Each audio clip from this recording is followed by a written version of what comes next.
అంతే మాట్లాడాడు ఆయన. అంటే రాసుదర్శన్, ఈ నాకు సమాజం తప్పని ప్రూవ్ చేయి, నీకు మాటలు వచ్చని నిరూపించు. నాకు సుమా గారు అంటే చాలా ఇష్టం. ఇది అది కాకుండా.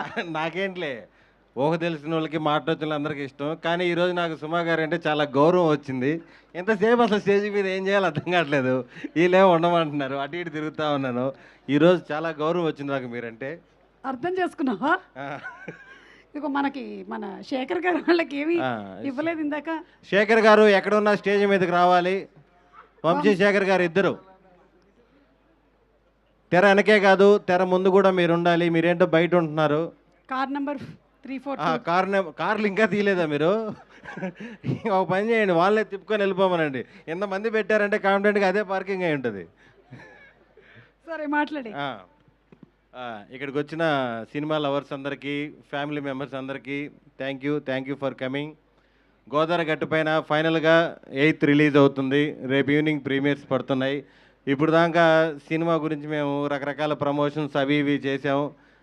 మెయిన్ సినిమా ఎలా ఉందో చెప్పడానికంటే కూడా 8th రిలీజ్ అవుతుందని మీకు తెలియజేయడానికి చాలా చాలా ప్రయోగాలు చేసాం.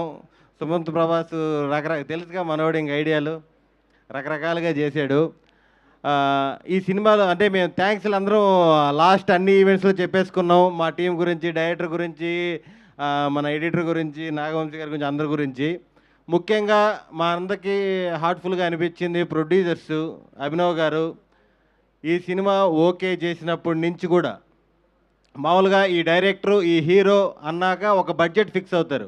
ఖచ్చితంగా బడ్జెట్ లెక్కలు వేస్తారు, వెయ్యాలి కూడా. కానీ నాకు తెలిసి అభినవ్ గారు అప్పటి నుంచి ఇప్పటి వరకు అసలుకి బడ్జెట్ సంగతే ఆలోచించలేదు. సినిమాకి ఎంత కావాలంటే అంత ఖర్చు పెట్టారు. డైరెక్టర్ పేపర్ మీద ఏ ఆర్టిస్ట్ కావాలంటే ఆర్టిస్ట్ సెట్లో ఉన్నారు. అంత బాగా చూసుకున్నారు.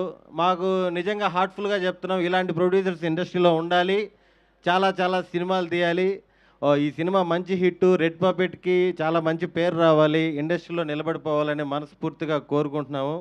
అలాగే మా గోదావరి గట్టుపైన సినిమా మీకు చూసిన తర్వాత కొన్ని రోజులు, కొన్ని వారాలు అలా మీతో ఉండిపోతుంది. పైరసీ ప్రింట్ కాదు, దీంట్లో ఉన్న ఎమోషన్స్, కామెడీ అన్నీ కూడా మీతోనే ఉంటుందని మనస్ఫూర్తిగా కోరుకుంటున్నాను.